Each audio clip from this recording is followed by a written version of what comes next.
നമസ്കാരം, ഞാൻ ദിനേശ് സൗവർണിക. അപ്പോൾ എൻ്റെ മുന്നിലിരിക്കുന്ന അത്രയും ചെടിയില്ലേ, ഇത് നമ്മളെ സീതപ്പഴത്തിൻ്റെ തൈയാണ് കേട്ടോ. നിങ്ങൾക്ക് നമ്മളുടെ വീടുകളിൽ വളർത്താൻ പറ്റിയ നല്ലൊരു ചെടിയാണ് സീതപ്പഴം. സീതപ്പഴം എല്ലാവർക്കും അറിയാം, നല്ല ന്യൂട്രിയൻ്റ് സാധനങ്ങളെല്ലാം അടങ്ങിയ, എല്ലാവിധ ന്യൂട്രിയൻറ്റുകളും അടങ്ങിയൊരു സാധനമാണ്. അതിൻ്റെ പൾപ്പാണ് നമ്മളതിങ്ങനെ എടുത്ത് കഴിക്കുക. ഒരു കുരു ഇട്ടാൽ നമുക്ക് ഈ തൈ മുളപ്പിക്കാം. ഇങ്ങനെ ഞങ്ങൾ മുളപ്പിച്ചെടുത്ത തൈകളാണ് ഇവിടെ ഉള്ളത്.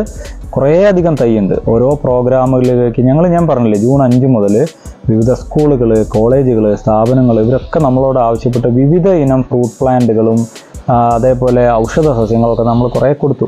അതിൽ പെട്ട കുറേ ചെടികളാണ് കേട്ടോ. അപ്പോൾ രണ്ടാമത്തെ ബാച്ച് നമ്മൾ വിൽപ്പനയ്ക്ക് തയ്യാറാക്കിയതാണ് സീതപ്പഴം. ഒരു വീട്ടിൽ ഒരു സീതപ്പഴമെങ്കിലും വെക്കുക. പിന്നെ ഈ സീതപ്പഴം വളർത്തുമ്പോൾ ഇത് ഗ്രാഫ്റ്റ് അല്ല, ഓർഡിനറി തൈയാണ്. ഒരു 2 അടി ആഴമുള്ള ഒരു കുഴി എടുക്കുക. 2 അടി ആഴമുള്ള കുഴി എടുത്തിട്ട് അതിലേക്ക് ഇപ്പോൾ കരിയിലകൾ കിട്ടുക എന്ന് പറഞ്ഞാൽ ഇപ്പോൾ ഉണങ്ങിയ ഇല ഒന്നും ഉണ്ടാവില്ല, പച്ച നനവുള്ള ഇലകളാണ്.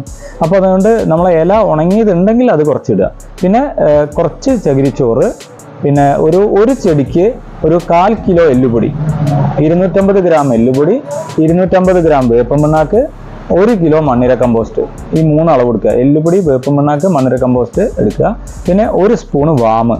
ഒരു കുഴി കുത്തിയതിൻ്റെ ശേഷം ഒരു 2 അടി ആഴമുള്ള കുഴി കുത്തുക. ആ കുഴിയിലെ ഉള്ളിലേക്ക് ഈ വളങ്ങൾ ഇട്ട് കൊടുക്കുക. വളങ്ങൾ ഇട്ട് കൊടുത്തതിന് ശേഷം ഈ കവർ കീറുക, ആ ചെടി ഇറക്കി വെക്കുക. അപ്പോൾ എത്ര ഉയരത്തിൽ മണ്ണിടണമെന്ന് വെച്ചാൽ എത്ര ഉയരത്തിൽ വരെ മണ്ണിടാം, കാരണം ഇത് ഒട്ടല്ല.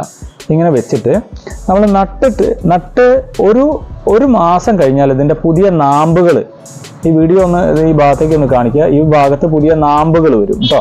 നമ്മൾ തൈ നട്ട് 1 മാസം കഴിയുമ്പോഴേക്കും പുതിയ നാമ്പുകൾ വരും. അപ്പോൾ ഇതിന് 2 കൊമ്പുണ്ട്.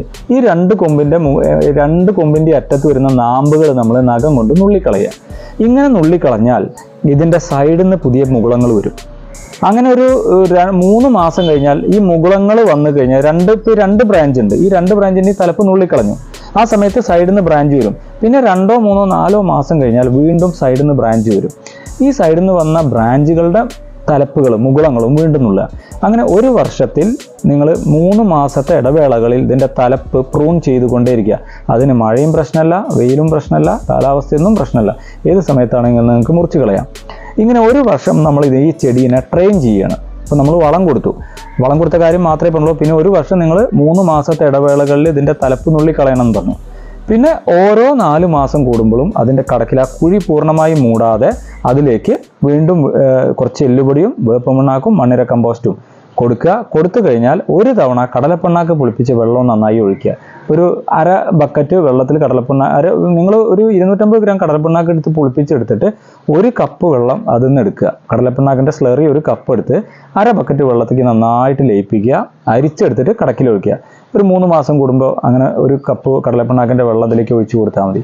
പിന്നെ ഈ 3-4 മാസം കൂടുമ്പോഴുള്ള വേപ്പൻ പിണ്ണാക്കും എല്ലുപൊടി മണ്ണിര കമ്പോസ്റ്റും ഒരു 250 ഗ്രാം വീതം 3 മാസം കൂടുമ്പോൾ ഇതിലിട്ട്, അല്ലെങ്കിൽ 4 മാസം കൂടുമ്പോൾ ഇട്ട് കൊടുക്കുക കുഴിയിൽ. 1 കൊല്ലം കൊണ്ട് ആ കുഴി പൂർണ്ണമായും പോകും. പക്ഷേ മഴക്കാലത്ത് കുഴി നിൽക്കും, വെള്ളം നിൽക്കും.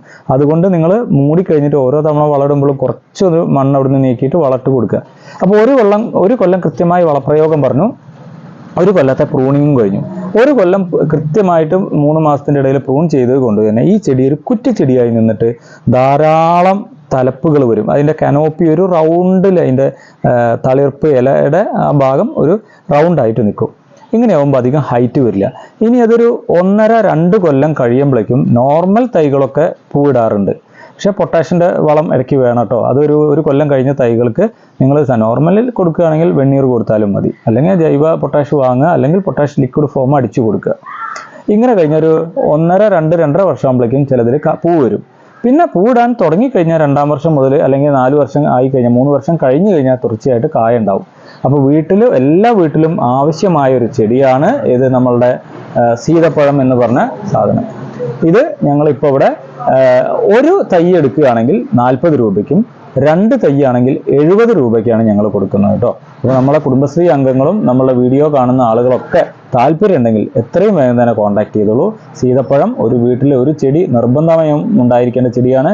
ഇപ്പോൾ മാർക്കറ്റിൽ 100 രൂപ 150 രൂപ വരെ റേറ്റിനാണ് 1 കിലോ ഇതിൻ്റെ പഴം വിൽക്കുന്നത്. അപ്പോൾ നമ്മളെ വീട്ടിലൊരു ചെടി ഉണ്ടാകും. ഇനി ബുഷാക്കി വളർത്താൻ വേണ്ടിയിട്ടുള്ള ടെക്നിക്കും നിങ്ങൾക്ക് പറഞ്ഞു തന്നു. കൂടുതൽ സംശയങ്ങളുണ്ടെങ്കിൽ നിങ്ങൾ വിളിച്ചോളൂ. Thank you.